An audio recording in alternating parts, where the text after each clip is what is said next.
Voice of America से मैं हूँ सारा जमान। आज खबरें पढ़ने के लिए गूगल पे गई तो देखा कि दुनिया भर में ही गूगल के दफ्तरों से हज़ारों की तादाद में मुलाजमीन वॉकआउट कर रहे हैं और मुतालबा उनका यह है कि कंपनी जिस तरह से सेक्सुअल हरासमेंट के केसेस से डील करती है वो पॉलिसी बदली जाए। ख़ास तौर पे अंदर ही अंदर इस तरह के केसेस निपटा देने की पॉलिसी, जिसकी वजह से जो मुतासरीन हैं सेक्सुअल हरासमेंट के वो कोर्ट नहीं जा सकते। इसके अलावा मुलाजमीन ये भी चाहते हैं कि जो लाखों डॉलर का पे आउट दे दिया जाता है ऐसे सीनियर एग्जीक्यूटिव्स को जिन्हें फायर किया जाता है, ये तरीक़ाकार भी अब बंद हो। अब गूगल एक ऐसी कंपनी है जिसने इंटरनेट का नक्शा ही बदल दिया। आज हम इनफैक्ट ये नहीं कहते कि इंटरनेट पर कुछ सर्च कर लो, आज हम कहते हैं गूगल कर लो।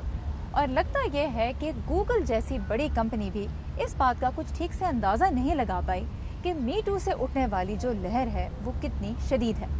अब मी टू को 1 साल से ज़्यादा का अरसा हो गया है। अभी बहुत कुछ बदला है और क्या कुछ बदलेगा ये वाज़ेह होने में भी वक्त लगेगा, लेकिन बेहतर वही लोग रहेंगे जो आगे की सोच सकते हैं और ये काफ़ी मुश्किल काम है। इस वक्त अमेरिका के बहुत से दफ्तरों में मर्द ख़वातीन के साथ काम करने से या उनको हायर करने से भी घबरा रहे हैं और ये सूरत हाल भारत में भी है, पाकिस्तान में भी है। इनफैक्ट अमेरिका में सर्वे से ये बात सामने आई है कि बड़ी उम्र के बहुत से जो मर्द हैं वो तो इस तब्दीली को समझ ही नहीं पा रहे। इनफैक्ट वो ये क्वेश्चन कर रहे हैं कि ये कैसे हो गया कि कल तक एक रवैया जो दुरुस्त था वो आज गलत हो गया है।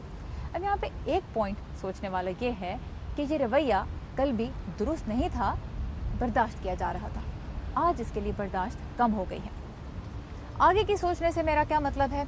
मेरा मतलब ये है कि न सिर्फ हम अपने ज़ाती रवैये पे नज़रसानी करें, बल्कि अगर किसी इदारे के लिए आप काम करते हैं, ख्वाह आप वहाँ पे एम्प्लॉई हैं या बॉस हैं, तो ये समझने की कोशिश ज़रूर करें कि आपके इदारे की सेक्सुअल हरासमेंट से डील करने की पॉलिसी क्या है। और अगर कोई तरीक़ाकार नहीं है तो फिर अपने कॉलीग से बात करें, अपने मुलाजमीन से बात करें। इनफैक्ट बोलने से ज़्यादा उनकी सुने और ख़ास तौर पे उनकी जिन्हें हम बोलने का ज़्यादा मौका नहीं देते। मैं चूँकि वॉइस ऑफ अमेरिका में काम करती हूँ, मैं आपको ये बता सकती हूँ कि हमारे इदारे में इस तरह के इश्यूज़ से कैसे टैकल किया जाता है। अगर मैं हरास फील कर रही हूँ किसी भी तरह से तो मैं अपने बॉस के पास जा सकती हूँ शिकायत लेकर, और मेरी शिकायत को आगे HR तक पहुँचाना और इसको सॉल्व करना जो है वो मेरे बॉस की ज़िम्मेदारी है। अगर वो ऐसा नहीं करेंगे तो इनफैक्ट उनको नुकसान होगा। और जितना अरसा मेरी शिकायत पे तहकीकात जारी होंगी, मुझे इदारा निकाल नहीं सकता।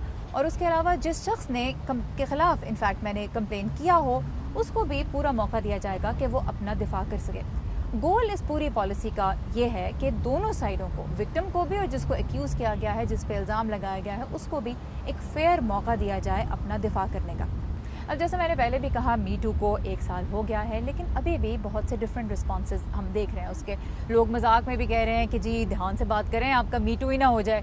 तो ऑफ कोर्स हर किसी से मेजॉरिटी नहीं एक्सपेक्ट की जा सकती, लेकिन अगर आप पोजीशन ऑफ अथॉरिटी में हैं, आपके पास इख्तियार है दूसरे लोगों के ऊपर किसी भी किस्म का, तो बेहतर यही है कि आप मी टू और उससे जो रिलेटेड इश्यूज़ हैं, जो उसके मुख्तलिफ पहलू हैं, उनके बारे में संजीदगी से ज़रूर सोचें। मी टू से उठने वाली आवाज़ों को अब दबाना जो है वो काफ़ी मुश्किल है। इनफैक्ट मेरे ख्याल में कोई उसका कुछ इतना फ़ायदा भी तो नहीं होगा, लेकिन संजीदगी से इस बारे में सोचना कि आप अपनी और अपने इदारे की साख को कैसे महफूज रख सकते हैं, इसमें बेहतरी है, इसमें अक्लमंदी है, इसमें कमज़ोरी या डरपोकी नहीं है। क्योंकि अगर आप ऐसा नहीं करेंगे तो उसका ज़्यादा नुकसान हो सकता है। और अगर आपको मेरी बात पर यकीन नहीं तो गूगल करके देख लें।